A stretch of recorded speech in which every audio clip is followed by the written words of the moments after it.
مومنوں، ان لوگوں جیسے نہ ہونا جو کفر کرتے ہیں، اور ان کے مسلمان بھائی جب اللہ کی راہ میں سفر کریں اور مر جائیں یا جہاد کو نکلیں اور مارے جائیں تو ان کی نسبت کہتے ہیں کہ اگر وہ ہمارے پاس رہتے تو نہ مرتے اور نہ مارے جاتے، یہ اس لیے کہ اللہ ان لوگوں کے دلوں میں افسوس پیدا کر دے، اور زندگی اور موت تو اللہ ہی دیتا ہے، اور اللہ تمہارے سب کاموں کو دیکھ رہا ہے۔ اور اگر تم اللہ کے راستے میں مارے جاؤ یا مر جاؤ تو جو مال و متاع لوگ جمع کرتے ہیں اس سے اللہ کی بخشش اور رحمت کہیں بہتر ہے، اور اگر تم مر جاؤ یا مارے جاؤ تو اللہ کے حضور میں ضرور اکٹھے کیے جاؤ گے۔ پھر اے نبی، اللہ کی مہربانی سے تم ان لوگوں کے لیے نرم مزاج واقع ہوئے ہو،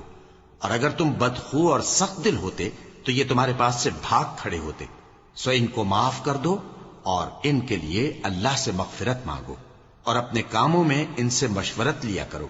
اور جب کسی کام کا پختہ ارادہ کر لو تو اللہ پر بھروسہ رکھو، بے شک اللہ بھروسہ رکھنے والوں کو دوست رکھتا ہے۔